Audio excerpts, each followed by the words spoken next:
Welcome, everyone.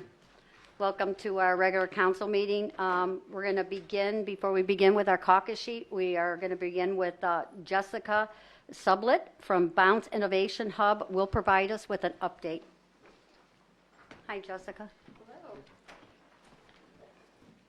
Good afternoon. I gave you some light reading material. I just like to give you some Bounce collateral. Jessica Sublett, I'm the president and CEO of Bounce Innovation Hub. So I was standing here about a year ago asking for a $350,000 grant to support our expansion of our generator space. And so you should have received an invite for this coming Wednesday, which is our sort of VIP preview of that project. So I have just some materials presented for you. Just wanted to give you a little sneak peek. I think many of you are familiar with what Bounce does, but I do have some material in there. I won't spend too much time on that today, but wanted to share a little bit about the progress. So we have stayed on schedule. So Q4 was our estimated completion date of the project. We are hitting that. It's a buzz with activity today as furniture is getting installed.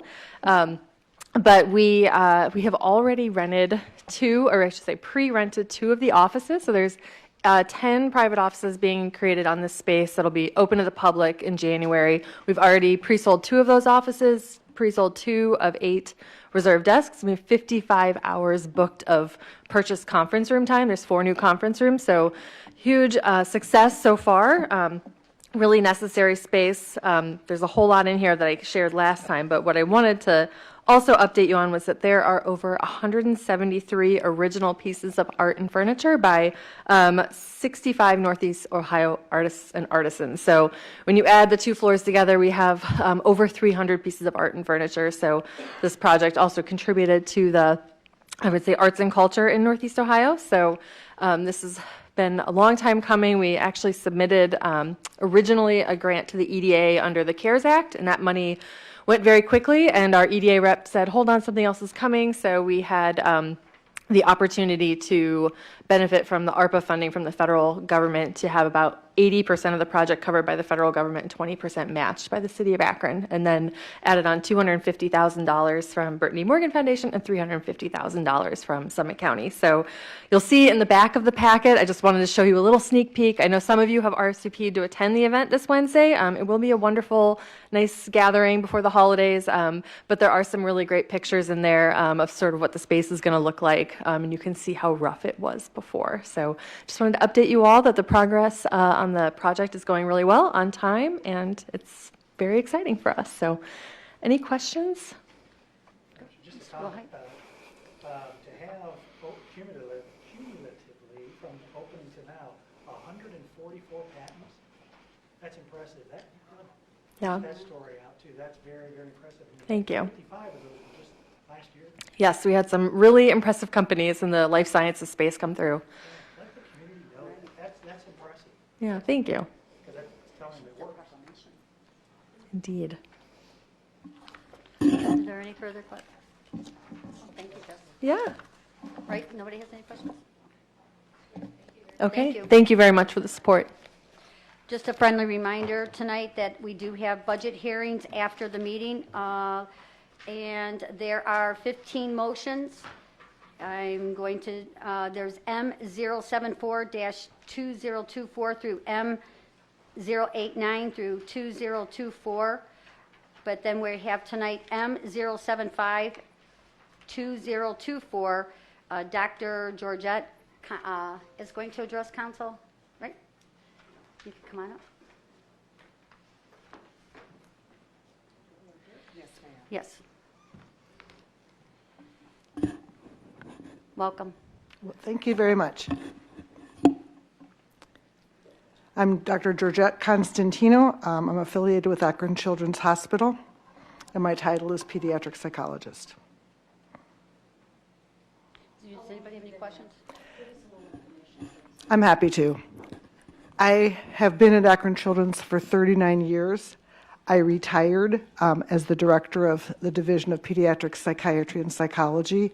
Started there when I returned to Akron in 1978.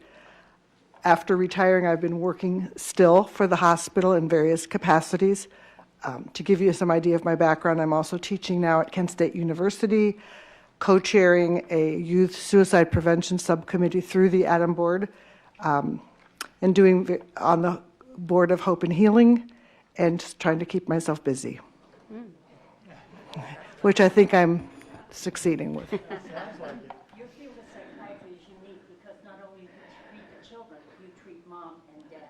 Absolutely. That's a very difficult. So one of the things that I chose to do when I was invited to Kent State and asked to put a special topics course together, my course is Trauma in Children and Adolescents. And so I really try to work with undergraduate students who are thinking about a career in mental health counseling to really, it's a very difficult course, but to expose them to the world that they're going to be entering and to be sure that they're okay with that kind of work. We need many more of you. Thank you for what you do. Right. Oh, you're very welcome. Thank you. Thank you. Any other questions? Nope. Okay. Thank you. We have M0792024. James Taylor is here.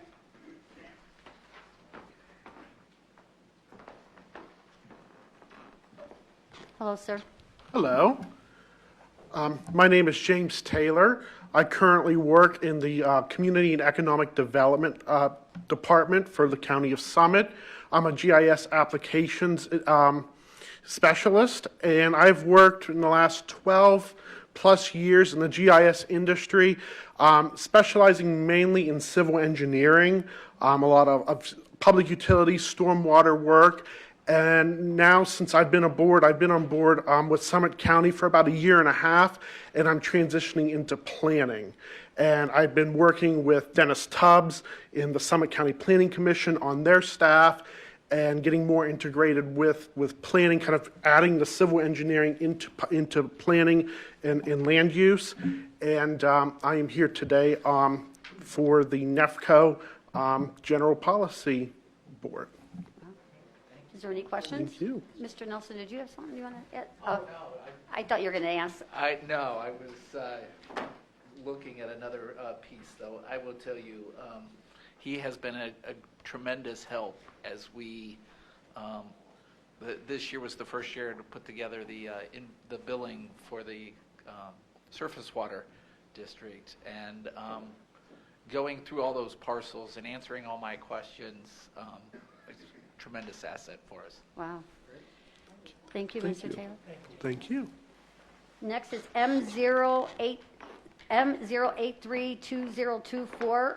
We have Brandy Brady.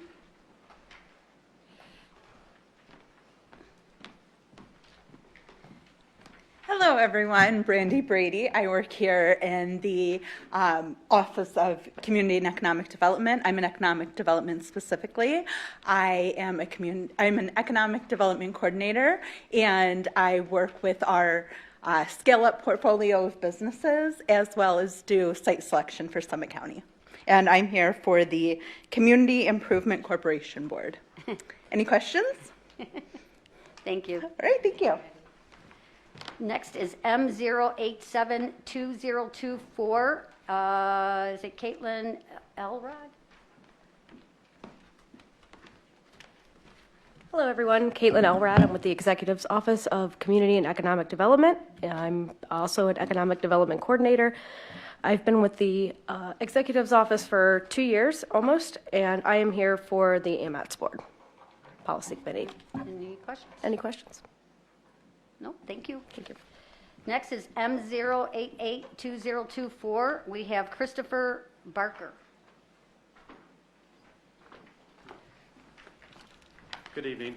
My name is Chris Barker. I'm the Health Commissioner of Summit County Public Health. I was appointed in July this year, and I was assumed the responsibility on the 18th of November. I'm here for the Fatality Review Committee. I have 16 years of service in public health, primarily in the emergency preparedness realm.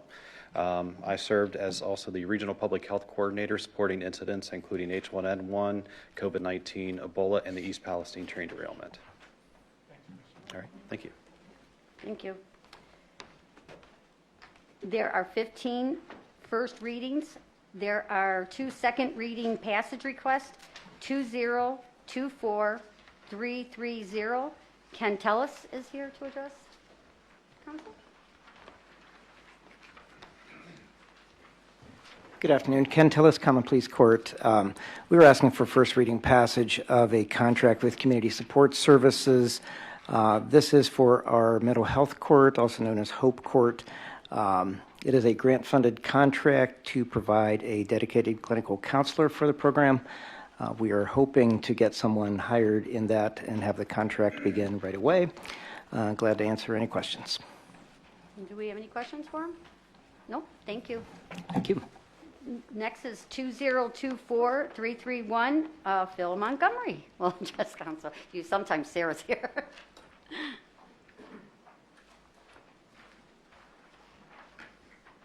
Sorry about that. Phil Montgomery from the Executive's Department of Finance and Budget. We have before council the appropriation legislation for this cycle.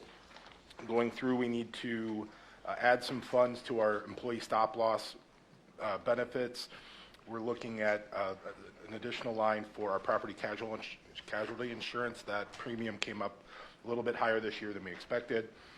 The next item is a small amount for the Transportation Improvement District. That's appropriating the cash that's available in that fund, and we need to pay the auditor state a bill using that. We have an adjustment for the Board of Elections in their revenue fund to correct an error in last week's legislation.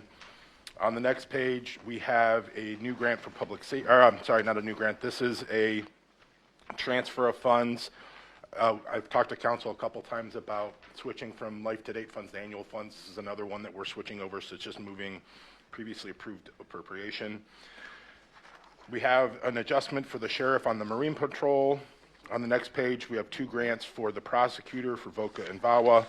And on the last page, we have a new grant for adult protective services with Job and Family Services. And then we have additional funds in the prosecutor to use up some old project funds under the prosecutor grants. And the last one is appropriating funds under the Stormwater Management District for the engineer. With that, I'd be happy to answer any questions. Just following up on our last version of this, where you were noting you found some discrepancies in the program, that money that wasn't transferring over or moving through. Have you guys kind of finished your look at that? So the Tyler Technologies software company does not have a fix for that currently. So I'm working, this is 99% affecting Myra and DD. So I'm working with her to figure out a workaround. I think for now, we may just once a month take the adjustment to council until I can get Tyler to make a fix for it. Thanks, Phil. Okay. There are no late filings. Routine legislation found on pages 8 through 13. There are six second readings. There are no third readings. Please rise for the pledge, led by Councilman Joe Cajun, followed by silence. Moment of silence. To the flag of the United States of America and to the republic for which it stands, one nation, under God, indivisible, with liberty and justice for all.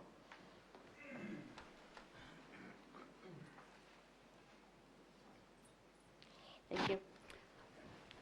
Roll call. Mr. Smith. Here. Ms. Hyam. Here.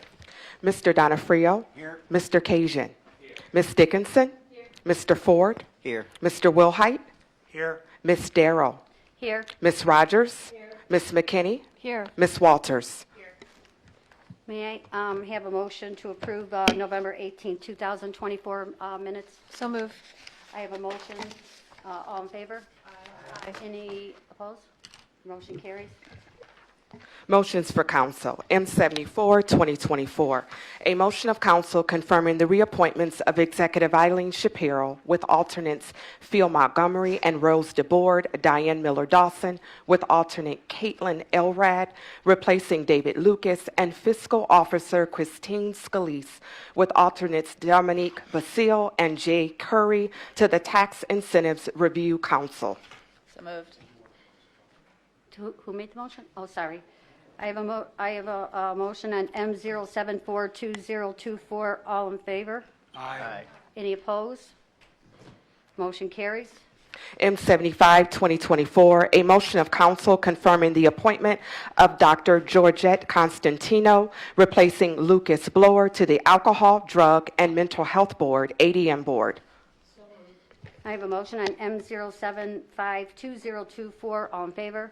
Aye. Any opposed? Motion carries.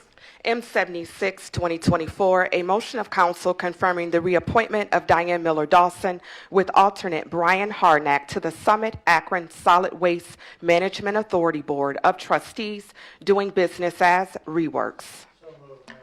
I have a motion on M07620224. All in favor? Aye. Any opposed? Motion carries. M77, 2024, a motion of council confirming the reappointments of Jason Dotson and Randy Briggs to the County of Summit Developmental Disabilities Board. So moved. I have a motion on M07720224. All in favor? Aye. Any opposed? Motion carries.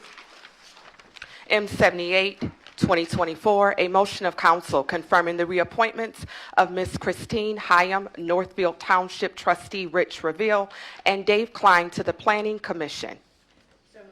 I have a motion on M07820224. All in favor? Aye. Any opposed? Motion carries. M79, 2024, a motion of council confirming the reappointments of Executive Eileen Shapiro with alternate Joe Eckenrode, County Engineer Alan Brubaker with alternates Charles Halber and Stephanie Dyball, replacing Larry Fulton, Mayor Sam Scafide, Twinsburg Township Trustee Jim Balo, Dave Kallmeyer with alternate Zachary Kager, Diane Sumego, Mike Vinay with alternate Mac Kale CI, and Caitlin Elrad, and the appointment of James Taylor replacing David Lucas to the Northeast Ohio 4-County NEFCO General Policy Board, and the reappointments of Ross Nicholson and Mayor Sam Scafide to the NEFCO Intergovernmental Review Committee. I have a motion on M07920224. All in favor? Aye. Any opposed? Motion carries. M80, 2024, a motion of council confirming the reappointments of Lori Pesci with alternate Andrew Berry and Phelan Thurn with alternate Greta Johnson to the Emergency Management Executive Committee. I have a motion on M0802024. All in favor? Aye. Any opposed? Motion carries. M81, 2024, a motion of council confirming the reappointments of Dan Rice and Mark Douglas to the Development Finance Authority Board. I have a motion on M0812024. All in favor? Aye. Any opposed? Motion carries. M82, 2024, a motion of council confirming the reappointments of Sheriff Candy Fothery, Chief Scott Cottle as alternate to the Criminal Justice Advisory Board. I have a motion on M0822024. All in favor? Aye. Any opposed? Motion carries. M83, 2024, a motion of council confirming the reappointments of Diane Miller Dawson, Phil Montgomery, and Lori Shalaz, and the appointment of Brandy Brady replacing David Lucas to the Community Improvement Corporation Board. I have a motion on M0832024. All in favor? Aye. Any opposed? Motion carries.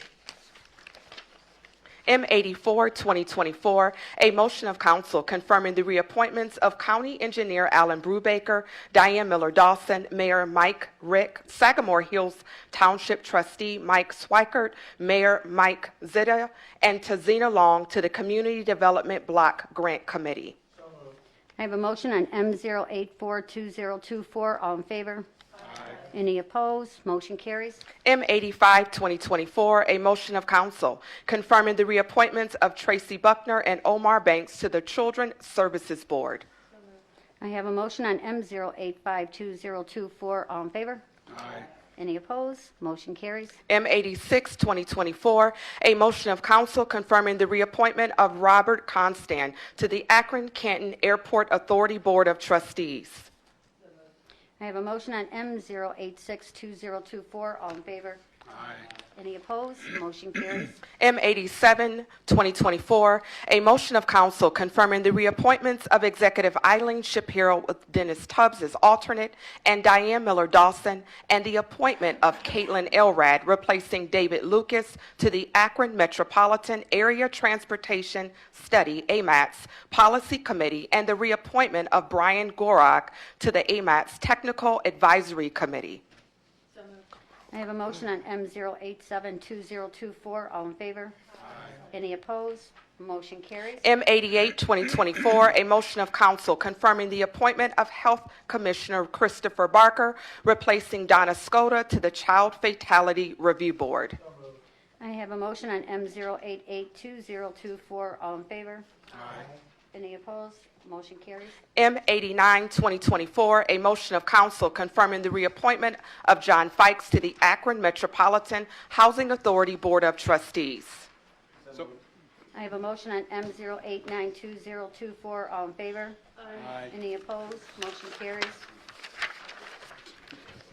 First readings, 2024-330, a resolution confirming the award by the Board of Control of a professional service contract with Community Support Services as a best practical source to provide a dedicated, full-time clinical counselor to Hope Court for the period 12/1/24 through 12/31/25, with one option to renew for up to an additional 12-month period in an amount not to exceed $229,632 for the Court of Common Pleas emergency.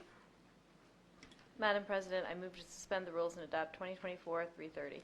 I have a motion to suspend the rules and adopt 2024-330. On the suspension, all in favor? Aye. Any opposed?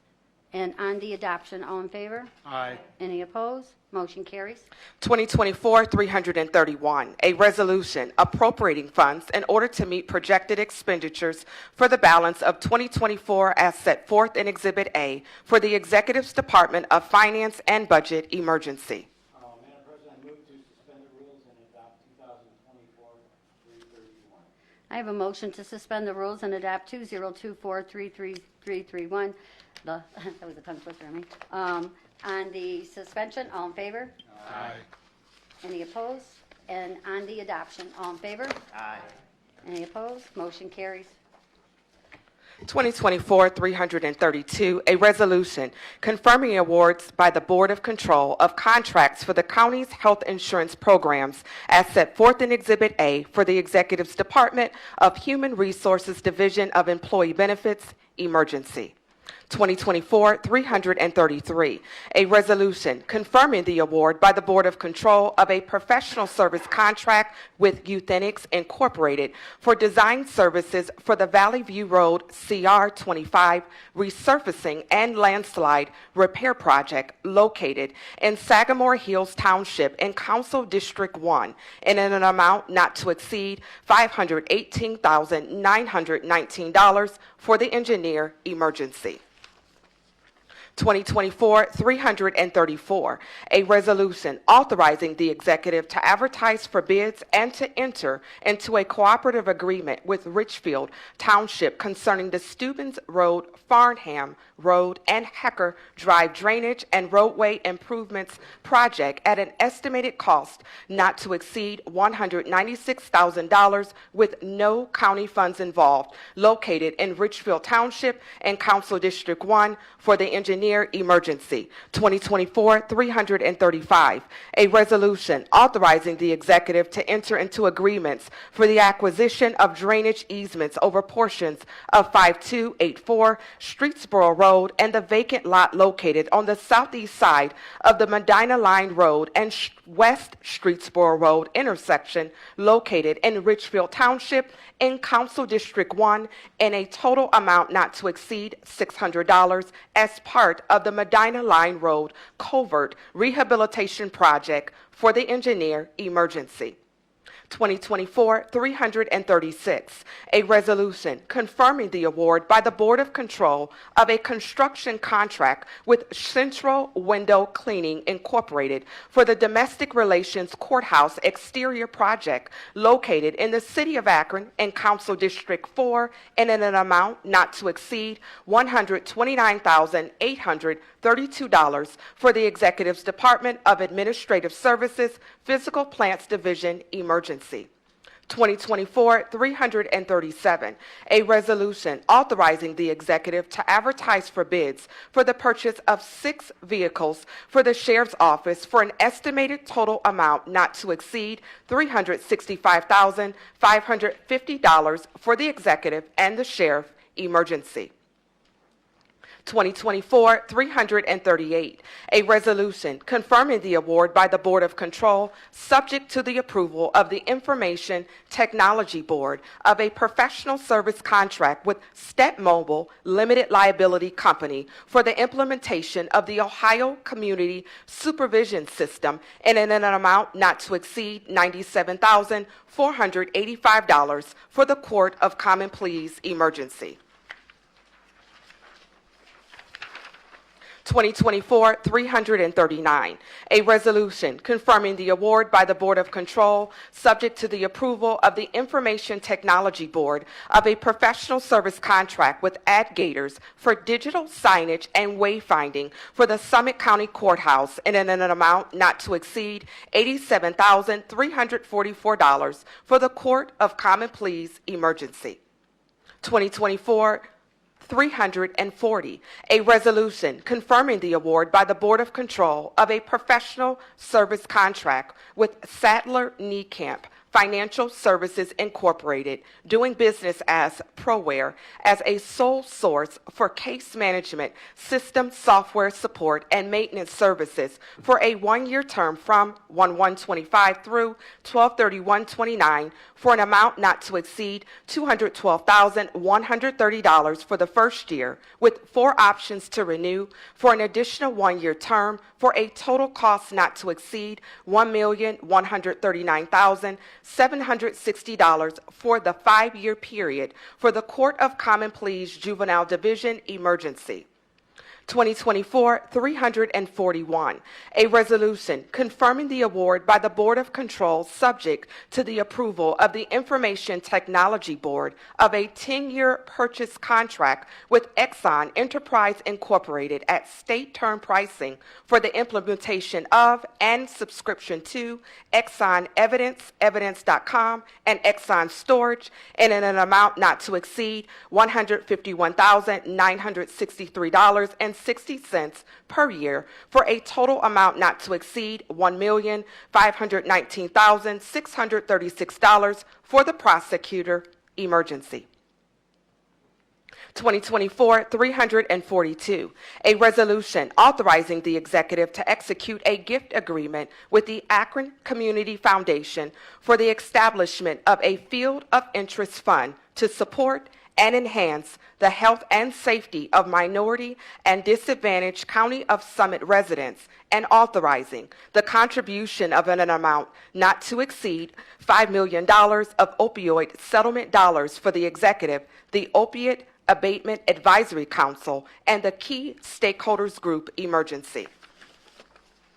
2024-343, a resolution confirming the award by the Board of Control of a professional service contract with LaTeX Communications Incorporated as a best practical source for Palo Alto firewall services for a 3-year term from 1/1/25 to 1/10/28 in an amount not to exceed $272,390.82 for the Office of Information Technology emergency. 2024-344, a resolution confirming the award by the Board of Control of a professional service contract with the Amazing Cloud Limited Liability Company as a best practical source for the disaster recovery as a service for a 1-year term from 1/1/25 through 12/31/25 for a total amount not to exceed $82,500 for the Office of Information Technology emergency. Madam President, I move to suspend the rules and adopt the routine legislation found on pages 8 through 13. I have a motion to suspend and adopt routine legislation found on pages 8 through 13 on the suspension. All in favor? Any opposed? And on the adoption, all in favor? Aye. Any opposed? Motion carries. Second readings. 2024-270, an amended resolution authorizing the executive to execute articles of incorporation, a code of regulations, and any other necessary related documents with the Akron Community Foundation in order to establish a supporting organization that will be known as the Summit Health and Safety Innovation Fund to support the health and safety of county residents, and authorizing the executive to execute a gift agreement with the ACF and the Summit Health and Safety Innovation Fund for the contribution of an amount not to exceed $45 million of opioid settlement dollars to the Summit Health and Safety Innovation Fund for the executive emergency. Madam President, I move to suspend the rules and adopt 2024-270. I have a motion to suspend the rules and adopt 2024-270. On the suspension, all in favor? Aye. Any opposed? And on the adoption, all in favor? Aye. Any opposed? Motion carries. 2024-305, a resolution pursuant to Section 169.04H of the Codified Ordinances of the County of Summit as set forth in Exhibit A, approving and adopting the report on staffing for calendar year 2025 for the executive emergency. Madam President, I move to amend the resolution 2024-305 on the purple sheet along with the new exhibit. I have a motion to amend 2024-305 on the amendment. All in favor? Aye. Any opposed? Motion carries. Madam President, I move to suspend the rules and adopt 2024-305. I have a motion to suspend the rules and adopt 2024-305 on the suspension. All in favor? Aye. Any opposed? On the adoption, all in favor? Aye. Any opposed? Motion carries. 2024-309, a resolution certifying delinquent sewer service charges to the fiscal officer for the Executive's Department of Sanitary Sewer Services emergency. Madam President, I move to suspend the rules and adopt 2024-309. Yep. There's an amendment. I move to amend. I have a motion to amend 2024-309 on the amendment. All in favor? Aye. Any opposed? Motion carries. Move to suspend the rules and adopt 2024-309 as amended. I have a motion to suspend the rules and adopt 2024-309 on the suspension. All in favor? Aye. Any opposed? And on the adoption, all in favor? Aye. Any opposed? Motion carries. 2024-322, a resolution approving and adopting the 2025 operating budget for the Alcohol, Drug, and Mental Health Services Board of the County of Summit and appropriating funds as set forth in Exhibit A for the Executive's Department of Finance and Budget emergency. 2024-323, a resolution approving and adopting the 2025 operating budget for all funds, departments, and agencies of the County of Summit and appropriating funds as set forth in Exhibit A for the Executive's Department of Finance and Budget emergency. 2024-324, a resolution approving and adopting the 2025 operating budget for the Executive's Department of Job and Family Services and appropriating funds as set forth in Exhibit A for the Executive's Department of Finance and Budget emergency. Thank you. That concludes our council meeting. If no further business, we're going to move right into our budget hearings. Okay, we'll open up the budget hearings at 5:03. And first on the agenda is the Board of Elections, Lance Reed, Pete Ziegler, and thank you for coming. Members of council, thank you for having us this evening. Lance Reed, Board of Elections. Pete Ziegler, Board of Elections. So we do have a budget that we submitted to Finance and Budget probably about a week and a half ago. The budget you have in front of you is a little bit different than the one we proposed, but we always plan for the worst. So, and we know that the county's been great about providing us additional funds when we need those. So. I don't think this is.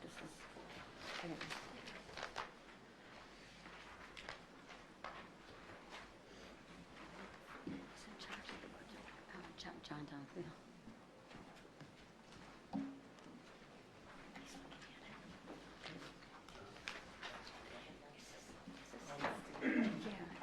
Tell us why we've got you here. Yeah. The late posting of the election results. Yeah, can you give us any update on that? So we're working through it. The IT department made a choice that Pete and I would not have agreed with, which was to continue to process the absentee ballots that we had received in later on election night up until 7:30, and hold off the election night sticks, the election day polling sticks, until after those results had been completely posted. So that's something we're working through, but yeah, not something that Pete and I agreed with. Right. So. Did they run that by you guys before? No, they did not. Nope.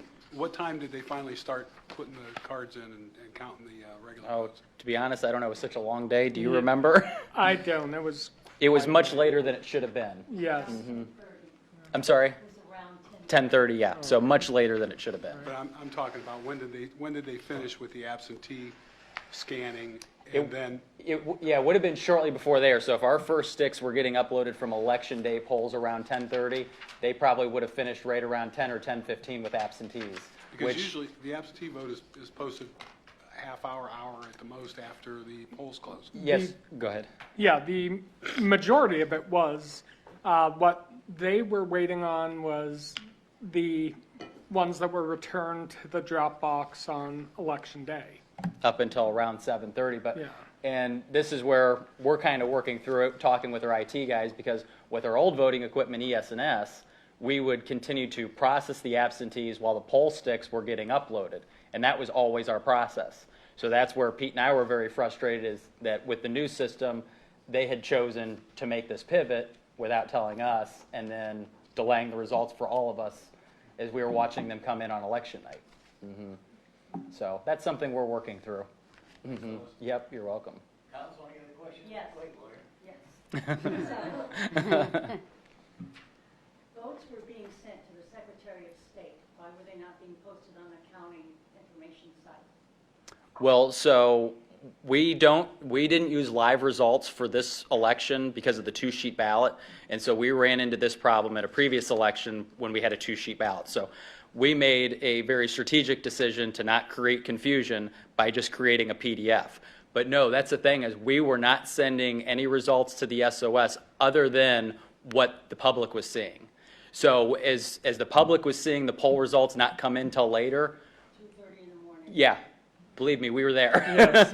So when the results were coming in to us internally, we were uploading them to the website and to the SOS at the same time. The SOS gets a little bit faster of an upload because we've got election night reporting, since statewide election with many issues that have impacts across the country. So there's a little bit of a quicker upload through our election night reporting process to the SOS than the website, but it's not a significant amount of time.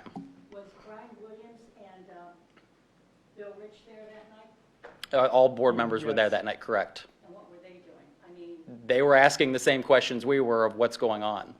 and I had issues with people waiting. I had one location in Stowe waiting 45 minutes to feed their ballot into the machines. It was longer waiting to get the machine to read the ballot than it was for the lines to vote.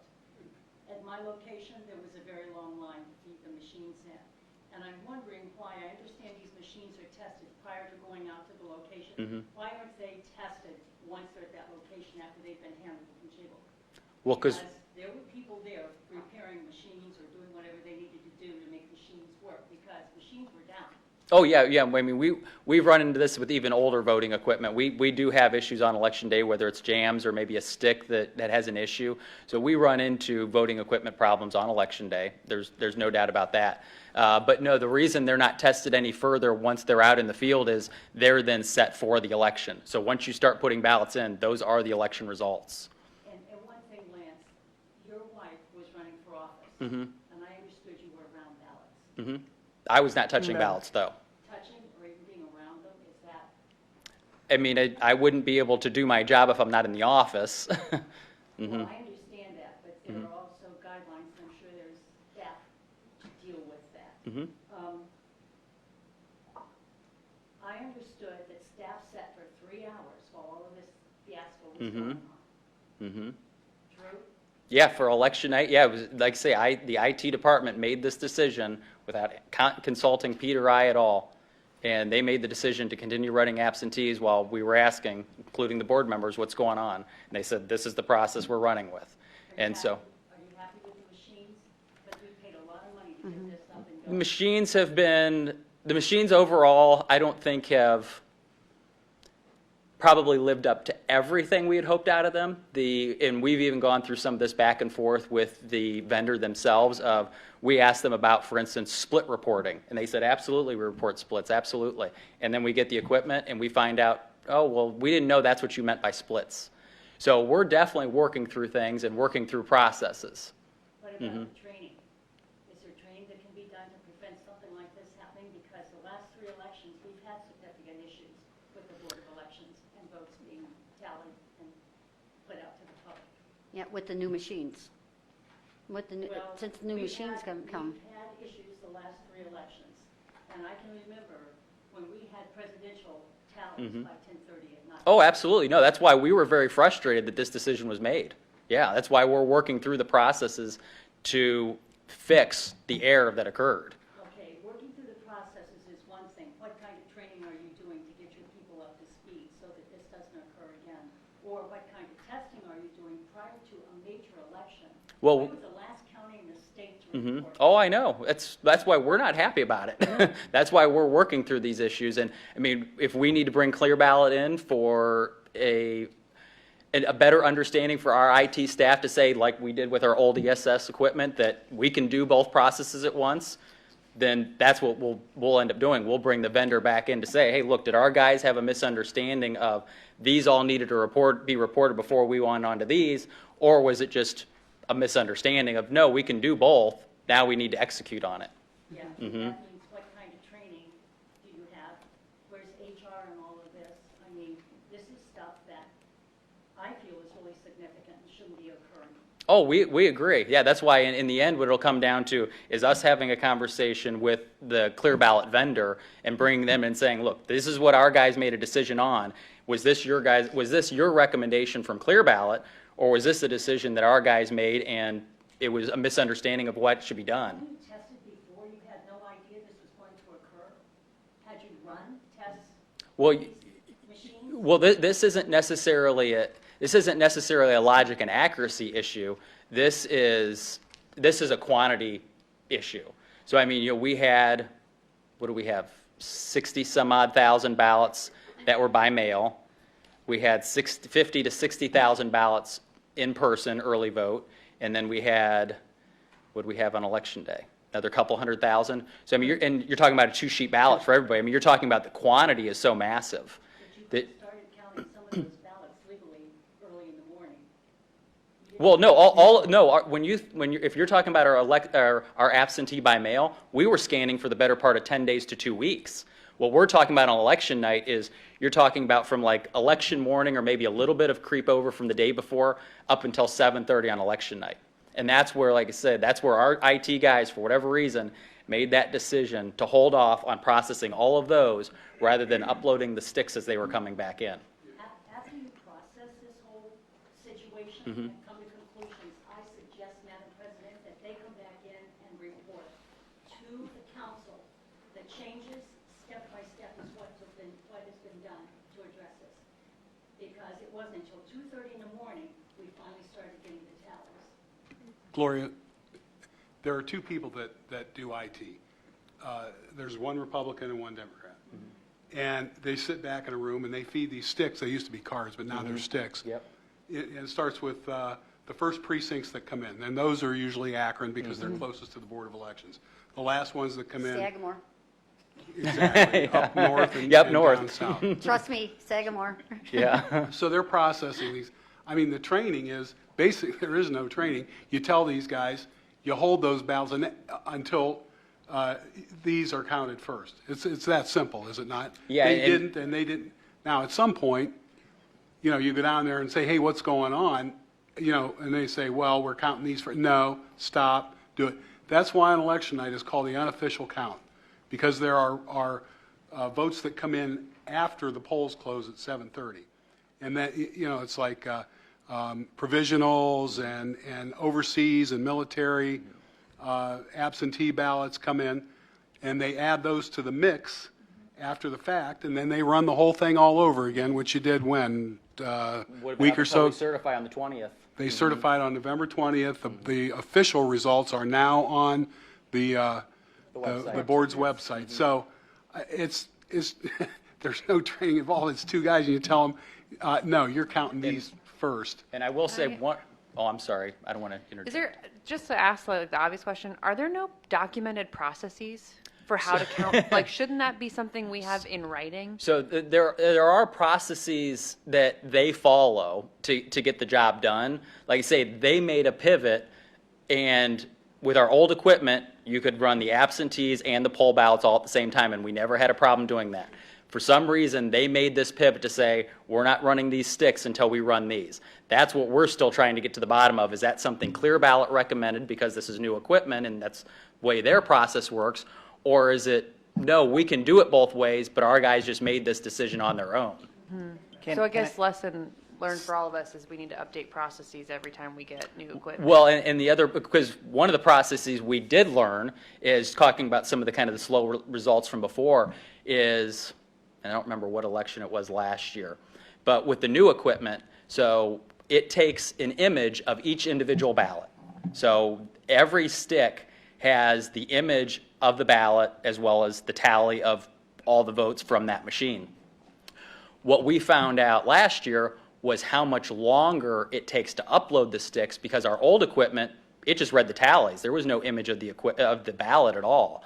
So now with the image of the ballot, it's so much more data on the sticks. That's where we were learning how much longer that took. So actually earlier this year, we ended up buying it's either 4 or 5 more laptops so that we could simultaneously upload more sticks. And what we even did on election night this time, and I think we, if I remember correctly, we did it in the primary. Yep. Yeah, Yes, we we did. did.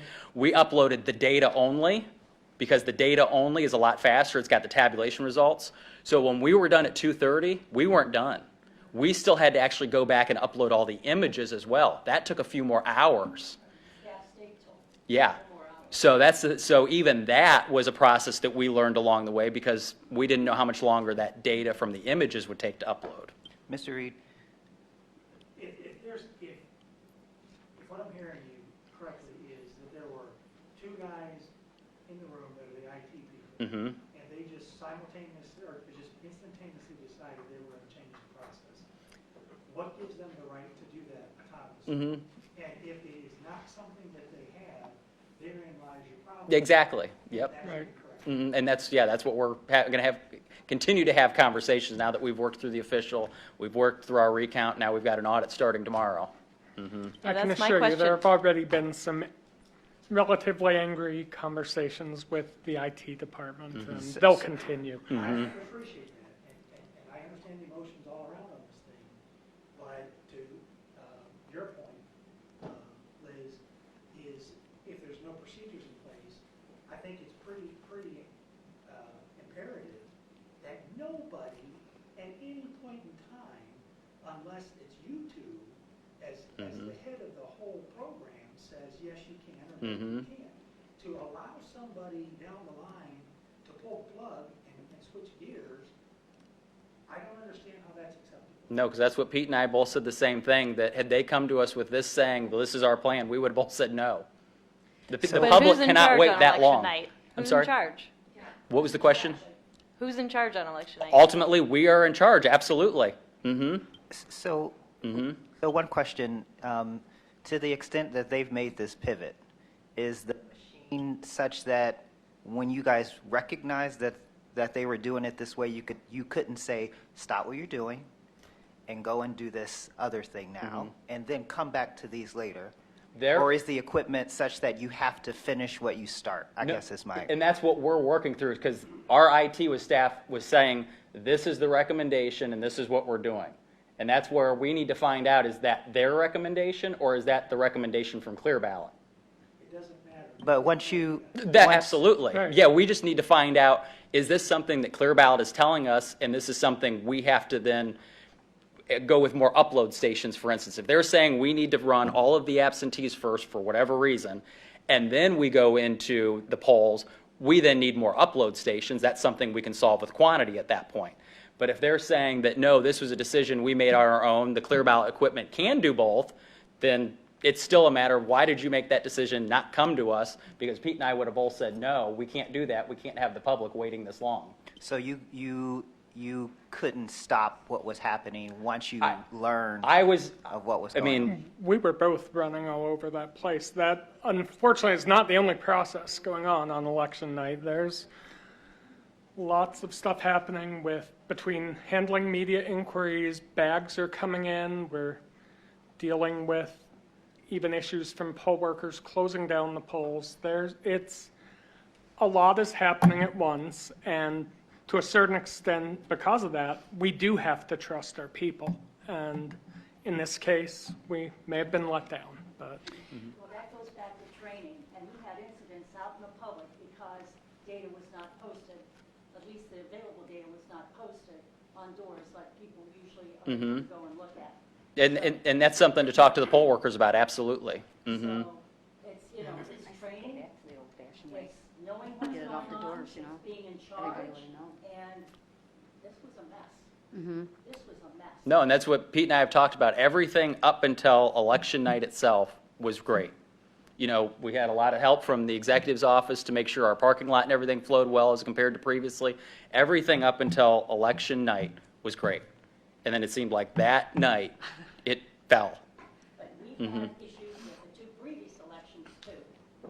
And I don't know if it's training, I don't know if it's education of how to administer the training, what's going on. But I won't be here, but I would certainly like to see the Board of Elections come back, give us the information that took place, and give us the solutions to the problems, because this cannot continue. I agree. The third election we've had issues with. Yeah, it's been worse each time. What? It's been worse Yeah, each time. each time It was, we were told that it was, the new machines and, first, that's what the other elections, it was because of the machines, because they're new and stuff. And then I think one time it was because there was 2 sheets. Yeah, that's what, each election, we're learning something new. Yeah. And how to fix processes and work through That it would have better. been my question. Somebody had called me and I said, hey, at this point, I was picking up signs, so I didn't care. I wasn't having no parties or anything. I feel bad for people that were having watch parties or whatever, because that's a lot of money that they spent in those. But I didn't even know until just Gloria just said that the stuff wasn't even on the door, because I said, go back. It Yeah, should be and that's- posted and on that's the a poll door. I said, worker everybody error. go find out, go find out. Just go look at the door. It'll Yep. have all the results. And, but I'm not doing it. I got other things I'm doing. I'm not, A lot of people do that to see how the election results. Yep. Right. I think everybody would have known a lot earlier. Well, when the vote doesn't. But if it's not on the door, it doesn't work. The computer till 2:30 in the morning, bottom line, there are major issues. There's major screw-ups. You better figure them out and not let it happen again. No, that's what we're working towards, believe me. I think I would ask that they come back. Yeah, are you going to have, obviously, you guys have the Board of Elections has their regular meetings that are public. When is that one going to take place where you guys are going to talk about this issue? As we probably get through our audit, because then we're just now completely wrapping up this election, so our audit starts tomorrow. We'll certify it December 10th, and we'll just kind of have to see Could you kind where of we send an can. email out and allow us to go and Yeah, I mean, or our watch meet- it either live or? Yeah, our meetings are public session. Our next Right. one will be December 10th. Oh, December 10th? Correct. Okay, thank you. Yep, a week from tomorrow, And what time? 9 a.m. Yeah, I have a question going to the early voting. I heard reports that when you have a handicapped voter coming to vote, the wait is always at least an hour. And that seems too long to me, particularly when you're talking about handicapped people who might have a problem waiting that long, and they might be denied their accommodation under the Americans with Disabilities Act when they're having to wait that long. So is there something we can improve about that process going forward? Yeah, so I mean, our line would not have been an hour for only but a very small window throughout the whole 28 days. So we had, in our queue system, I had marked off where roughly 45 minutes was, and that wasn't even 45 minutes, because that was on the first or second day that we finally got to 45 minutes, and then I found out About a week in, that 45-minute mark was actually about half an hour because we had sped up on a daily basis.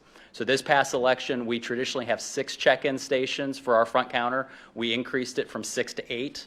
And that's the same plan for the Talmadge Avenue building, is to have 8 check-in stations. So from this election forward, we will have always had 2 more than we've had in the past. We also offered people the ability that they could sit at the front of the building, so we had chairs outside. So if they had maybe somebody else that was with them that was standing in line, that person could be the one standing in line while they sat in a chair near the front of the building outside the front door. And then that way, when their person came up to the front, they could walk in together. We also had curbside voting as an option. Yeah, I'm talking about the curbside voting specifically, and Oh, yeah, people were reporting to me that they'd go and it's going to be an hour wait. Yeah, the curbside slow. The curbside is absolutely slow because it requires to send 2 staff out to get them to fill out the application. We bring it in. We still need to process it, print off the ballot, take the ballot out.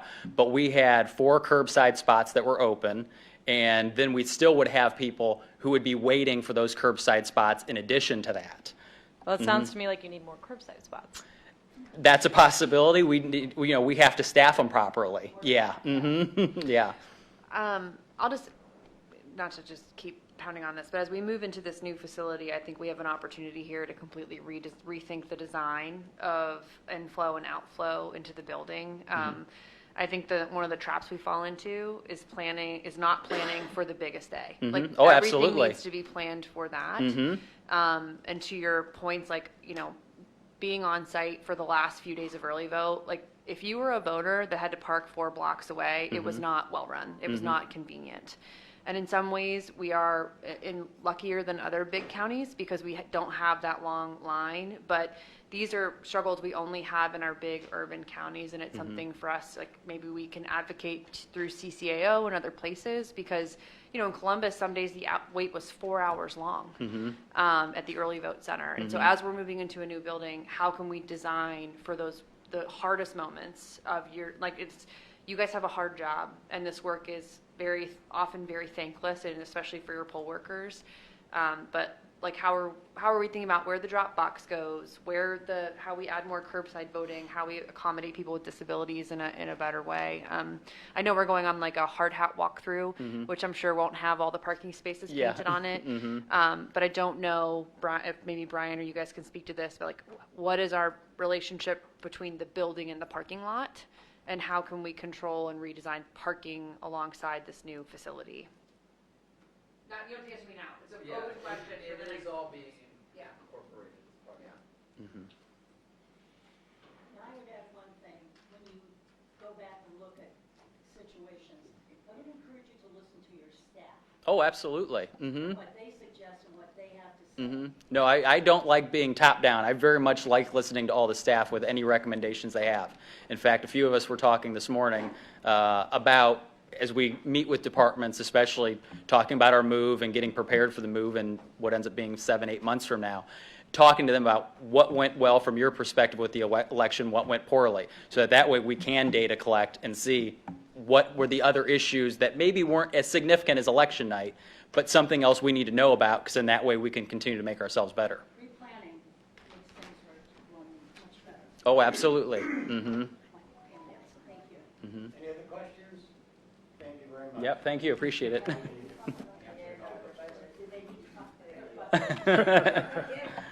Talk about what?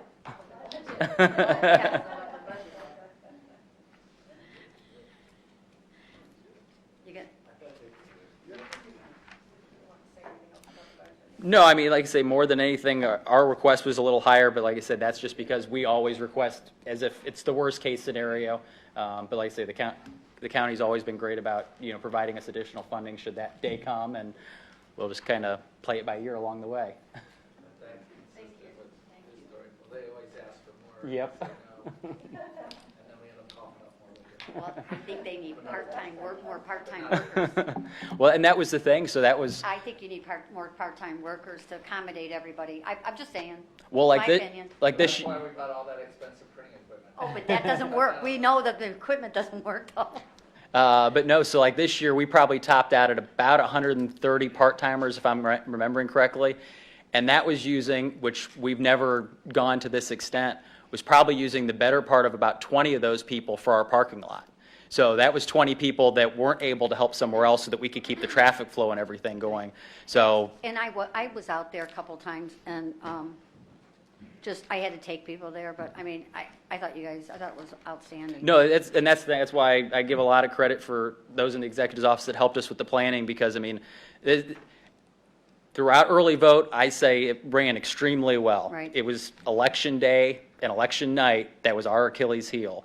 And Right. that's the biggest problem, because the parking lot ran well, the early vote center ran well. I mean, I know in the morning time that there was a lady that could not physically get out of her car, and so I just happened to be standing at the right place at the right time, and told them about the curbside. Mhm. And so I worked with the sheriff that was out there, and the sheriffs were tremendous, by the way. Oh, yeah. I thought the sheriffs were outstanding, but they directed them, and we moved the cones so that they can drive their car around to the back for the Mhm. curbside, and they immediately got taken care of right away because it wasn't really busy. So a Republican and Democrat was able to go out there and assist them and everything, Mhm. and the whole family was very grateful for that.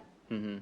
Yeah, because I was expecting an uptick in early vote. I think 4 years ago we had about 35,000 or so in person, and this year we ended up with 50,000. I was expecting we were going to be in the 40 to 45,000 range, so we exceeded my expectations. And then mail, I was expecting somewhere north of 75, maybe 80,000, and we ended up with 60-some thousand. So we saw a complete shift from 4 years ago, where the mail significantly dropped, basically cut in half, and then the early vote jumped by about 50%. Right. And going back to the sheriffs, so it seemed like the sheriffs are very well organized when it comes to elections. And there was more presence of the sheriffs out there this time, too. Oh, yeah, definitely. Because, but they were Mhm. tremendous. They Oh, were just they knew exactly what to do, and, how to direct people and everything, and how to, because there was buses coming in. It was Mhm. really cool to watch. No, it's- I was standing here watching them for a long time. Yeah, no, it overall, the flow at the early vote center, the mail out, everything there went without a hitch, in my opinion. Yes. Mm-hmm. Okay, but it's not perfect if people have to wait that long for curbside voting. No, and like I say, I'm not saying have that we're completely perfect. All I'm saying is, for 50-some thousand people to come through, and I don't remember off the top of my head, I think we maybe had 800 curbside voters, maybe somewhere in that range across 28 days. I'm still very proud of our staff and everything they did, because we had some staff that worked 6 weeks straight, 7 days a week.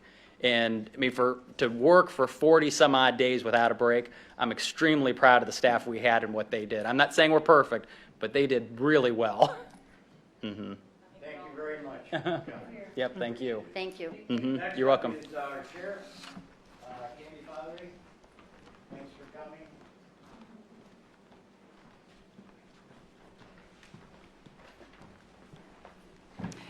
Good evening. First, I want to say thank you. Thank you for the compliments. The guys and gals that work out on patrol and do traffic enforcement. I will let them know that you thought that they did a good job. I watched them for a while. That's good. And I hope they behaved themselves. They did. I want to say thank you to all of you again, and Gloria, I know this will be the last time I get this opportunity with you, but every time that the sheriff's office comes to you for anything, you have always supported us, and you've supported me, and I genuinely appreciate it. And I can tell you that the men and women at the Summit County Sheriff's Office and those that we protect also appreciate it. So thank you, and I'm going to really miss you. Yes, we have. So I did, in putting my budget together, we did hit our target. We were given the objective of 56,400 rounding that out, and we worked the budget within the target. Some of the things that are a little different in the budget this year is, as you know, the dispatch center has changed tremendously. So from having employees working within my organization to no longer having those employees no longer specifically having control of our dispatch center. It's all now gone over to Talmadge Avenue. And as a result of that, our costs are a little different. And so the dispatch center is costing us $1.7 million in 2025 for the Summit County Sheriff's Office. Now, we are roughly about 50% of all the calls for service in the county. So we are quite a bit of what the service is that they require. The other cost that is a little bit different this year in increases is also our jail management system, and it is costing us $270,000 for 2025. Now, the jail management system is one of the most important things to talk about with that is how it interacts with the courts and all of the other services that are available within the county as they work with our jail. The courts, the attorneys, the probation departments, and all of the other, many other entities that we deal with, they have the ability now to be able to get in and take a look at what's going on within the jail and who's in the jail, how long they've been there, what their charges are, the whole, basically being able to track them.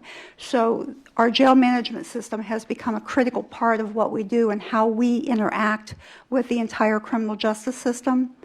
But it also is extremely beneficial now for our inmates. It gives the criminal justice system the ability to work with the inmates, for the inmates to be able to get the services that they need when they get out of the jail. So that's been a really big beneficial service with us this year, as far as the jail management system is concerned. Some of my staffing, because of the way that things have changed, starting with first COVID, and then second, all of the construction that has been occurring in the jail since the day I took office 4 years ago. Those two situations changed the way that we house and the type of individuals that we house at the jail. Working with the courts, we had a lot of our low level, especially the drug offenders, but a lot of our low level offenders have been, they come into the jail, they're assessed, and then they're moved to Oriana House, and they work through their case with the judge over there, because most of them need to receive services for drug rehabilitation to begin with. So as a result of that, the jail is predominantly housing a much more violent offender. We have very few that are not violent offenders. When our jail was built in 1990 and it was designed as a direct supervision jail, one of the things that we did and in how we ran it was low-level offenders, or those that were sentenced to work their time at the jail, they were turned into trustee deputies or trustee inmates. And that meant that they were able to work in the kitchen, they cleaned the facility, they did painting on the inside, they did laundry. So the women worked in the laundry, the men worked in the kitchen and cleaned the facility. The challenge that we have now is that the people that we have are violent offenders, and many of them with serious drug problems and very poor health, as well as serious mental illness issues. They are not in a trustworthy position to be able to work in the laundry room, and there are very few of them that we can have actually cleaning our facility and caring for the interior of the facility. So we had to change this year, and we had to add civilian staff to actually do our laundry, pass our laundry, and pick up the laundry that's in the jail. And we do laundry pass twice a week for uniforms and towels and washcloths, and then sheets, and then once a month for blankets. So we we have a specific schedule that we're required to do by state statute, and we had some challenges with that because of the lack of inmate services workers, and so we had to go to the county and we requested 3 full-time civilian employees. So now I have a total of 5 people working on my laundry that are permanent employees that are no longer trustees. So some of the changes that you're seeing in our budget as far as salaries and so forth, that is part of it as well. During this last 2 years, I've spent a lot of time changing jobs that were handled by law enforcement that could have been handled by civilians. Those are now being handled by civilian employees and putting the law enforcement back into positions where they absolutely need to be. So that explains a little bit about the budget overall. And so talking about staffing, we still are doing very well with the academy. We are averaging about 15 cadets each cycle. It takes about 6 months from the time that they start the academy to the time that they finish corrections and part of their training before I can get them physically working alone on a pod. So it's about a 6-month length of time that it takes for us to do this, to get them through the cycle. We are still short in our staffing. Between the retirements that continue to occur and the loss of some of our staff that are leaving to go to better paying law enforcement jobs elsewhere. So with talking about that, one of the things I want you to keep in mind this year, all 3 of my contracts for my employees are up. My civilian employees as well as my deputies and my supervisor staff.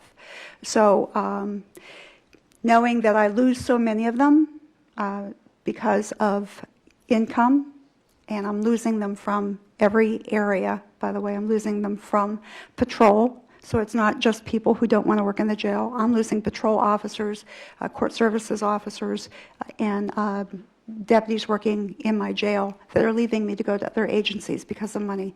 So this year we are going to have the contracts coming up, and money is a big issue. So we may be coming back to you later. One of the other things that I want to talk about just before I go is that our food services contract is also up this year. That's Aramark. I want to be very upfront with you. I'm not satisfied with the quality and quantity of the food that they receive, and I will be looking very hard at whatever company we end up working with, because I think that we have to be able to properly feed the people that come into the jail. They are coming in very sick and mentally ill, and I need for them to leave the facility better than they came in. So working with our medical staff, working with our mental health staff, the county executive's office has had a lot of meetings with myself and them in reference to the care that these men and women receive. It's very important. So as we come back to you, possibly through the year, after the contracts are done, just know that it's quite possible that we'll be asking for more more money in the way of either salaries and or contracts. Do you have any questions for me? Council, questions? No. Thank you.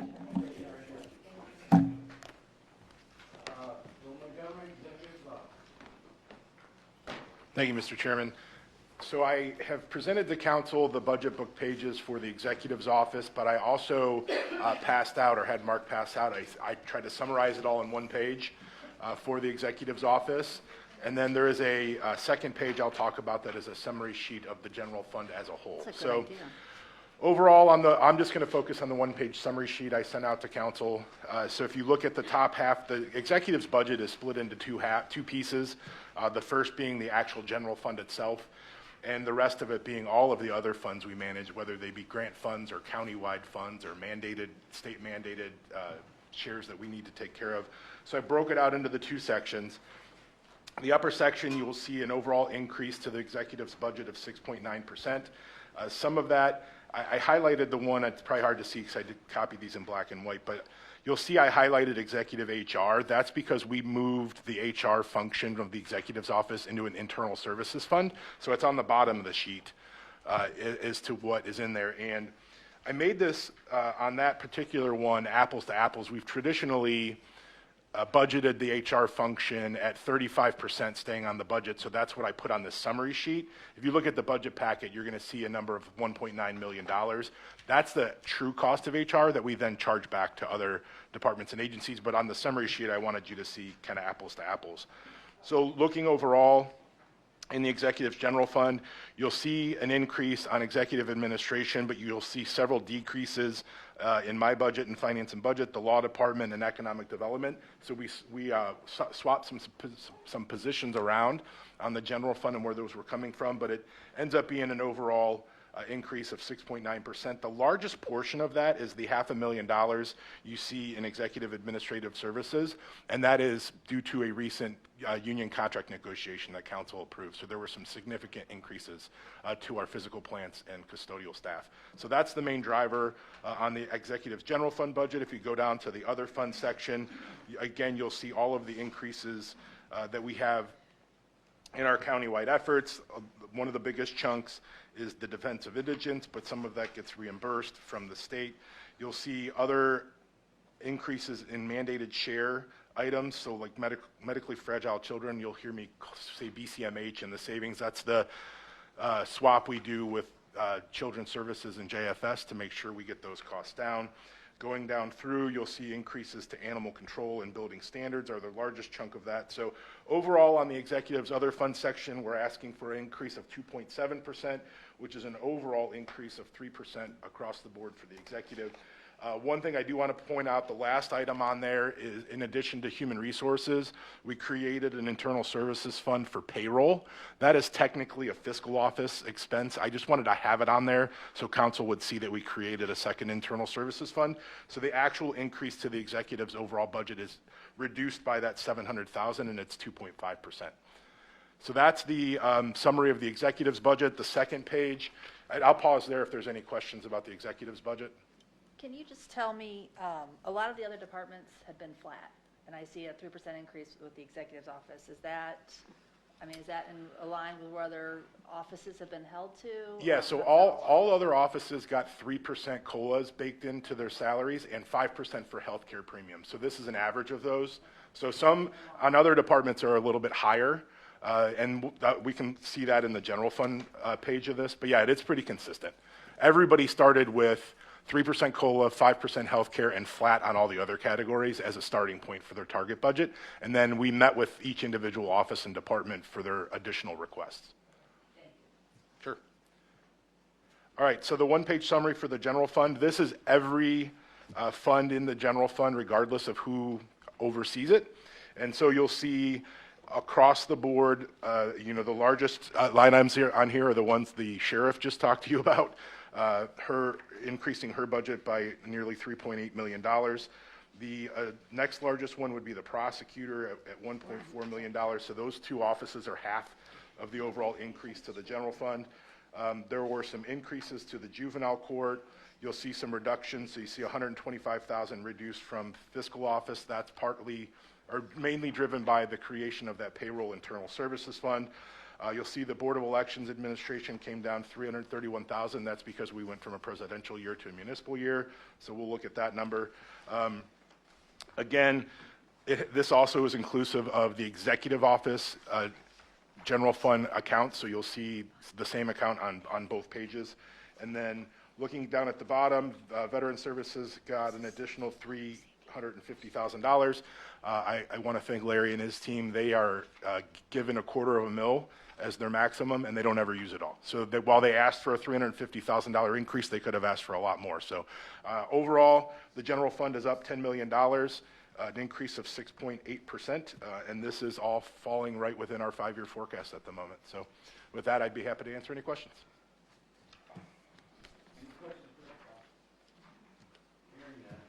Thank you. Thank you very much, Bill. Next up, Mark Potter.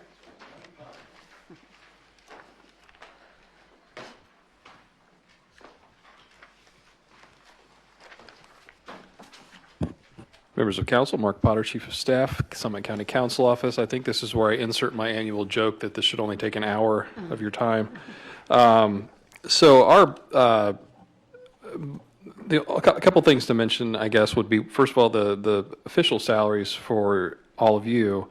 And this is, for the record, this is of nothing of your doing, but in 2018, the General Assembly set a 1.75 pay increase for all elected officials. So these increases actually run through 2028.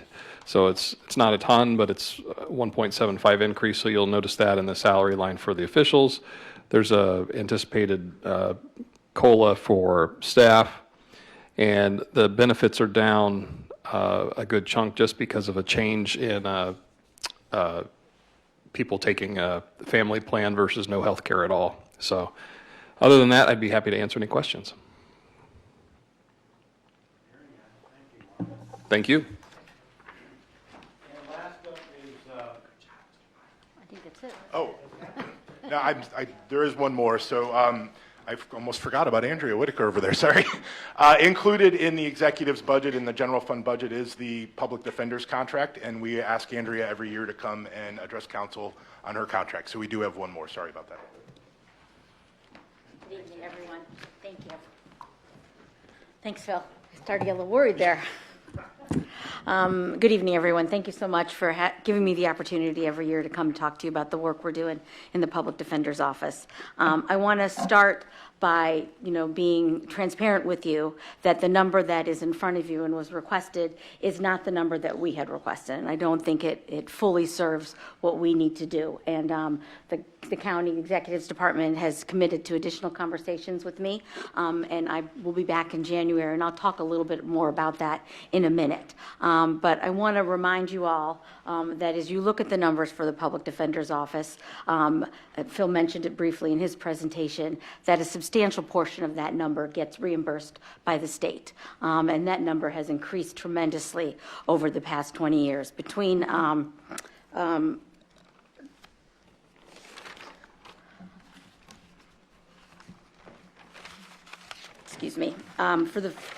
up until between 1999 and 2019, the reimbursement rate was 37%, and that's what the money the county got back. Between 2020 and 2024, the average reimbursement rate has been 83%. So the numbers are significantly increased over the last several years. And that is because many counties like yourself have lobbied very hard for that number to be more supported by the state. There was a brief portion, as you all will remember, I know the executives remember, where it was 100%. That has never been the goal of the state. It is supposed to be by statute a shared expense, but it has certainly been the goal that that number be far more predominantly shared by the state than the county. Of the number that you saw, the 4,160,000, that number is 3,245,000 will be reimbursed by the state, with 915,000 being the county's portion. I'll tell you the number that I requested this year was 5,530,000, and I'll explain the reason for that increase and that jump in a moment. But that would have been 4,313,000 from the state at the current rate, with the state at the current rate. And so before I talk about the increase that we have requested and that we'll be back to talk about in January, I do want to just talk about some of the money that you've given me over the years and what that has gone to. I want to remind you all that when I took over in 2021, the Public Defender's Office, there was a front page article in the Beacon Journal mid-2020 to 2020 that demonstrated that the public defenders in Summit County were the least paid public defenders in all the state of Ohio with the highest caseloads. So I was coming into a situation where there was a lot of work to be done. In fact, the funding, the staffing, the facilities, the training was at such a point that the Ohio Public Defender's Office spoke to the county and the city of Akron and said, we are going to stop reimbursements if we do not see an increase in the services provided and the funding and the training to the citizens of Summit County. And so that's what we've been doing. So every year there are significant increases, but those increases are based on what other public defender's offices have been doing for 20 years. The staffing that we're seeing, the positions that we're seeing, the programming that we're seeing, all of which, besides having, obvious benefits for our citizens, have real fiscal benefits for the county. For example, one of the positions that you all funded in the last year's budget cycle was an attorney in a program called Clean Slate, where his entire job is to work on people's expungement, sealing of records, and getting valid traffic license. I know Councilwoman McKinney knows that program well because her husband's a big supporter in Barberton of the license work that we do. He's been a wonderful partner for that. And so since that position was funded, just last year, we have filed to seal 685 cases, helping approximately 250 people. Not only is that obviously amazing for these individuals, those turn into valuable, sought-after employees for Summit County businesses. I know that you hear every time you go into the community that we have a hard time staffing our businesses, and having valid driver's license, having clean records, are what allows people to become those employees that our businesses are seeking. Last year, we also received increases for staffing in juvenile court, Barberton Court, Akron Municipal Court, and we're able to have the first social workers ever in Summit County, something, again, that the other public defenders' offices across the state have been doing for a long time, and certainly something that the Ohio Public Defender's Office has been asking this office to do for a long time. The additional $1,369,000 that I requested, that is not a part of the number in front of you today, would amount to $301,335 from the county. At the current reimbursement rate. We do not know yet what the reimbursement rate will be for fiscal year 2026. What we have right now is the reimbursement rate through fiscal 2025, so that'll get us to the end of June, and that is currently at 78%. Right now, the biennium discussions have not begun yet for the governor's budget.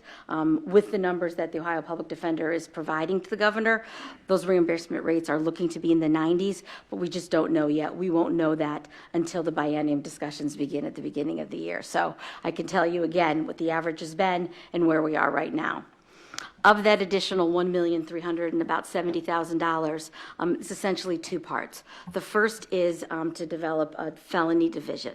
And the need for a felony division in Summit County is great for a couple reasons. First, we are the only county with a public defender's office that does not have public defenders doing felony work. And the numbers of available attorneys to take these felony appointments has drastically dropped over the last several years. I mean, just since I was in private practice, the number has gone down. And that's not a Summit County problem. It's a statewide problem. It's a national problem. In fact, if you hear our Chief Justice speak anywhere, you will hear her again and again looking for attorneys to take appointments, for criminal appointments, because it is getting to be a dire situation. But that is money that we believe would be budget neutral for the county. It's money you'd be spending on our attorneys, who would have support staff, social workers, proper training, professional development, that you wouldn't be spending on the private bar to cover those cases. So that is a portion of it. The other portions, about $703,000. Some of that we've already had very productive conversations with the executive office. And again, I know they're committed to sitting down with us in the next few weeks to continue that conversation. So some of that they have already indicated their support for.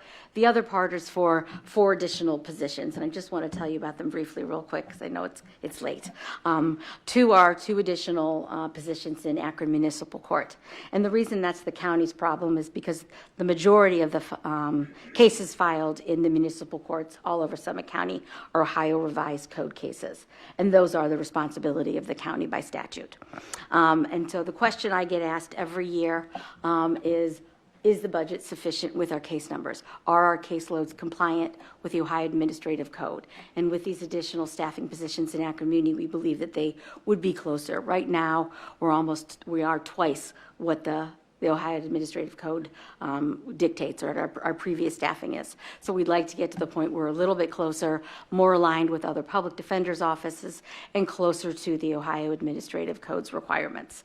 Another position is a social work position.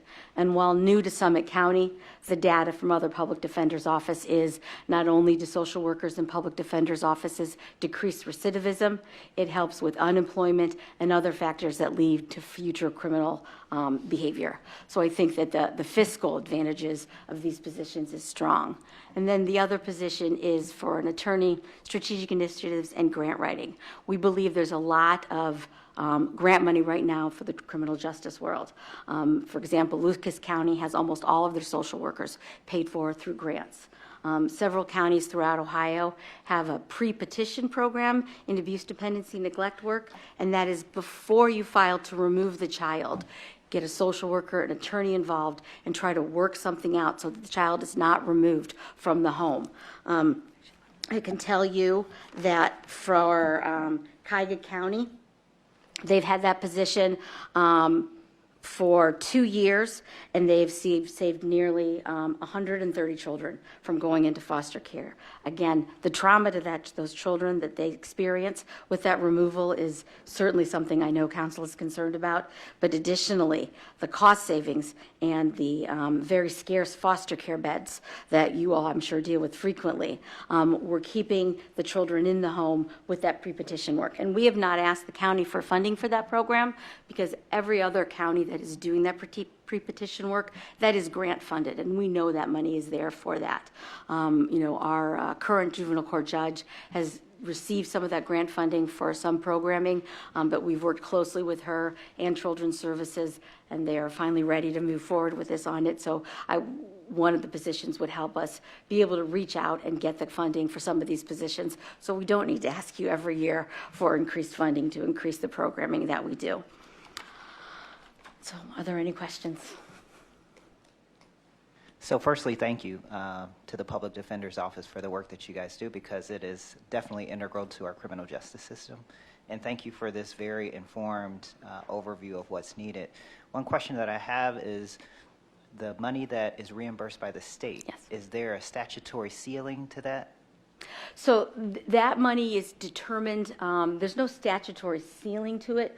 What happens is that the governor does his biennium budget, and then based on what the Ohio Public Defender's Office believes every county's budget will be, and that includes the public defenders as well as private counsel, they make a prediction about what the reimbursement rate will be. And for the first few years that we saw increased fundings, that prediction was high because so many public defenders' offices had higher budgets because the counties were finally willing to staff them and provide the facilities that were necessary. But since that first kind of wave, they've been pretty accurate about being able to determine based on what the biennium budget is. So again, right now the reimbursement rate through the end of June is 78%. Their requests to the governor would land us in the 90% for reimbursement, but we just won't know until we see the governor's biennium budget. On top of what he just said, or your answer to that, so does the state go by like population or like the need? Is that how they fund you sometimes too? Like if like some areas aren't going to be high crimes and things like of that nature, but I was just wondering if they go by that. Do they look at the record as how much each county is actually needing for public defense? They do, but only through the fact of how the public defender's offices and the private attorneys are staffed. So obviously a county like Carroll County is going to have a much smaller budget. Okay. So in that way, they are giving them less money, but All right. it's the same percentage regardless of the county. All right. I don't know. Thought I'd ask. And it's interesting you say that. I met recently with the primary grant person at juvenile court, and we talked about some sources of funding for this pre-petition work and some of the other programming we're interested in doing. And we talked about JFS, the ADM board, and reaching out to them. I'll be quite honest with you. When I took over the office 4 years ago, we were not in a place that I was comfortable taking in grant money. We didn't have the internal ability to monitor that money, provide the data that was necessary. necessary and that kind of a thing. We are there now, and so we are absolutely looking for other partners. We've partnered right now with the Urban League in the expungement work that we're doing. We partnered recently with the prosecutor's office and the clerk's office and did a very successful, much more successful than I even anticipated, clinic for expungement one day. We've partnered with the University of Akron recently and taken over the management of their traffic valid clinic, which we're always looking for volunteers for if anybody's interested. And so we are actively, now that we're in a position that I feel like we have the internal structure to manage that money and to manage, I certainly don't want to take anybody's money, the Urban League's money or the ADM's money, without being able to manage it properly. Yes. No, that is based purely on the caseload. So there are a certain amount of cases that are filed in Akron Municipal Court. The Ohio Administrative Code and the American Bar Association has a per attorney case dictate. It's in the code here, but they adopt the American Bar Association's recommendations, and that is based on how many attorneys are necessary to meet that caseload. Yes, I'm not talking about attorneys, not judicial positions. Mm-hmm. Yeah, I'll just echo what Brandon said, that I appreciate the work you've done. I think that you've come in, you've done a great job with the offices. I knew you would, and I'm happy to see the work you've been doing, and I think it's, especially with the state match, it's a great deal for the county because not only are you doing great work, but you're bringing economic advantages to the county through the work that you're doing. So I appreciate what you do. Like Brandon said, it's very important to our system of justice, and I'm happy to see what you've done with the office. So Thank you. Thank you to you and your staff. Thank you. Any other questions? Thank you so much for coming. Thank you.